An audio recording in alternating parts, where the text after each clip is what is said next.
So when God Bless America was written, it was seen as a Jew song, not as a love of America song by the leading anti-Semites of the time. Simcha's sessions, out-of-the-box insights into history, religion, and politics. While the storm clouds gather far across the sea, let us swear allegiance to a land that's free. God bless America, land that I love. Stand beside her and guide her through the night with a light. That's an amazing song. I love that song. And you know, one time in America, they even considered making it the national anthem instead of the Star-Spangled Banner. Can you imagine? That's how much Americans loved that song. But they didn't always. The Tucker Carlsons of 1938, when that song was first sang by Kate Smith, they didn't like it. Oh no, they didn't like it. It was a bit too Jewish. And they were right in a sense. It was written by Irving Berlin. And Irving Berlin was an immigrant to America who just loved America. And, you know, he wrote that song as an ode, as a celebration of America. But here's the thing. His native language was Yiddish, the Jewish language, and Russian, where he came from. And then he adopted America. But he was the son of a cantor. What's a cantor?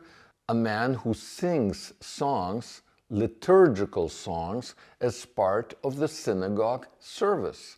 His dad was a liturgical singer. So when he writes God Bless America, what is he doing? Even unconsciously, what is he doing? He's taking the Jewish liturgy that talks about the Zionist messianic prayer of, please God, take us back to ancient Judea so we can have our land back, and he transposes this to America. America becomes the new Zion.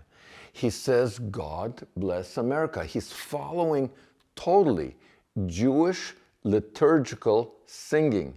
He's not saying, you know, the flag still stands. He's saying, God bless America.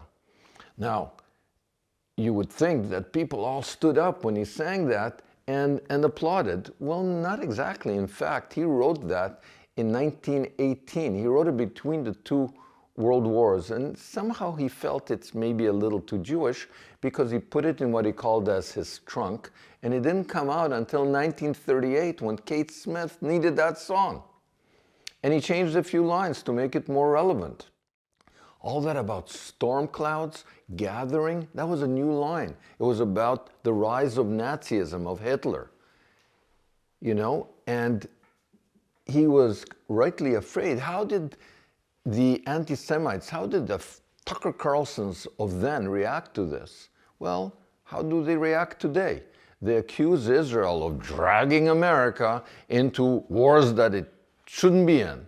Those Jews, they drag America into unnecessary wars, you know, AIPAC. Well, if we look at who the Tucker Carlsons were back then, Tucker is just a minor leaguer.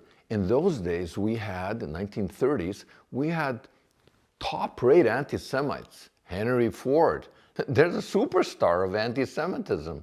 Henry Ford, who started Ford Motors. He was also an admirer of Hitler, who translated into English the Protocols of the Elders of Zion, the most anti-Semitic lie ever written, and he handed it out. He was the distributor.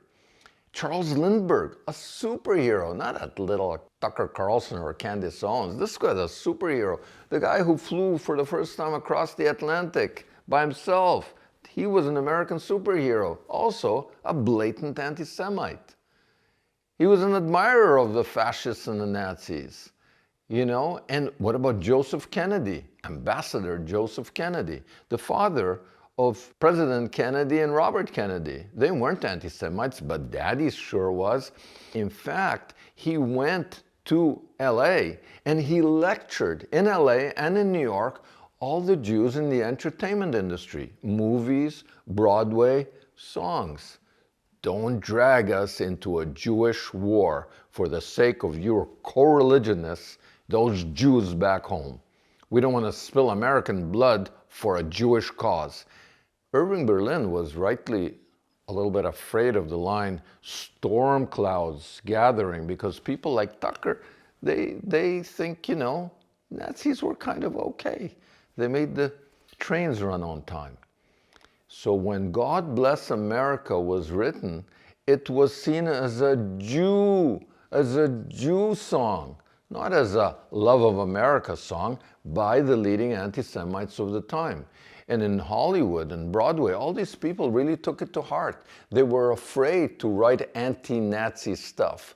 Even lines like storm clouds gathering over there were a bit too much, until Pearl Harbor. Only then did people come out and wave the flag and become anti-Nazi.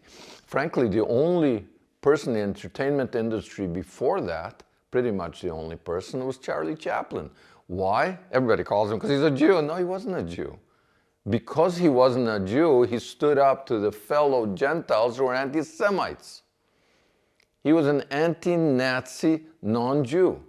So whenever you hear that, God Bless America, just remember, maybe Tucker shouldn't play it anymore. Maybe all the far-right people and the far-left people and all those people who don't like Jews that much, stop playing it, because it's a very Jewish song. It's not for you. If you like what you just heard, don't forget, like, share, subscribe, become members.